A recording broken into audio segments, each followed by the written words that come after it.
2014 മൻമോഹൻ സിംഗ് സർക്കാർ പടിയിറങ്ങുമ്പോൾ രൂപയുടെ മൂല്യം $1 59. ഇന്ന് ദിവസവും 18 മണിക്കൂറും പണിയെടുക്കുന്നുവെന്ന് കൊട്ടാരം വിദൂഷകന്മാർ സ്തുതി പാടുന്ന, രാജ്യം നന്നാക്കാനെന്ന വ്യാജേനെ ഭാര്യയെ, ഒരു പാവം സ്ത്രീയെ ഉപേക്ഷിച്ച സംഘപുത്രൻ പരംപൂജനീയ ജിയുടെ കർമ്മഫലമായി $1 84 രൂപയുടെ മൂല്യം. അപ്പോഴും 59 നിന്ന് 84 ആയല്ലോ എന്ന് ആഘോഷിക്കുന്ന ഒരേ ഒരു വിഭാഗം ഈ രാജ്യത്ത് കാണും. പമ്പര വിഡ്ഢികളായ സംഖ്യ. രൂപയുടെ മൂല്യം പാതാളം തൊടുമ്പോൾ രാജ്യത്ത് വിലക്കയറ്റം ISRO വിക്ഷേപിച്ച റോക്കറ്റിന് മുകളിൽ പറക്കുകയാണ്.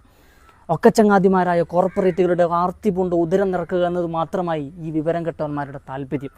1947 ഇന്ത്യക്ക് സ്വാതന്ത്ര്യം കിട്ടുമ്പോൾ ഒഴിഞ്ഞ വേറുമായി 30 കോടി ജനങ്ങളും കാലിയായൊരു ഖജനാവും മാത്രമേ നെഹ്റുവിൻ്റെ മുമ്പിലുണ്ടായിരുന്നുള്ളൂ. ഇത്രമേൽ ബഹുസ്വരമായി ഈ നാട് നിമിഷാർദ്ധത്തിൽ ശിഥിലമാകുമെന്ന് പ്രവചിച്ചവരെ പോലും ഞെട്ടിച്ച് പഞ്ചവത്സര പദ്ധതികൾ കൊണ്ടും ദീർഘവീക്ഷണമുള്ള രാഷ്ട്രനിർമ്മാണം കൊണ്ടും ശാസ്ത്രചിന്തയിലും മതനിരപേക്ഷ ജനാധിപത്യ സോഷ്യലിസ്റ്റ് മൂല്യങ്ങളിലും ഉറച്ചു നിന്ന് ഈ നാടിനെ നയിച്ച നേതാവിൻ്റെ പേര് കേട്ടാൽ ഇന്നും സംഘികളുടെ മൂട്ടിൽ തീപിടിക്കും. ചേരിചേരാ നയവും രാജ്യം ഇന്നും അഭിമാനിക്കുന്ന സ്ഥാപനങ്ങളും ഈ രാജ്യത്തിന് സമ്മാനിച്ച നെഹ്റു വിദേശങ്ങളിൽ ചെല്ലുമ്പോൾ ആർക്കും കിട്ടാത്ത സ്വീകരണങ്ങൾ കിട്ടിയത് അതിശയിപ്പിക്കുന്ന അവിടുത്തെ ജ്ഞാനം കൊണ്ടും ജനാധിപത്യ മര്യാദകൾ കൊണ്ടുമായിരുന്നു. മിസ്റ്റർ മോഡി, നിങ്ങൾ എത്ര ശ്രമിച്ചാലും എത്ര PR ഗിമ്മിക്കുകൾ അവതരിപ്പിച്ചാലും ഒരിക്കലും എത്തിപ്പെടാനാവാത്തത്ര ഉയരത്തിലാണ് നെഹ്റു.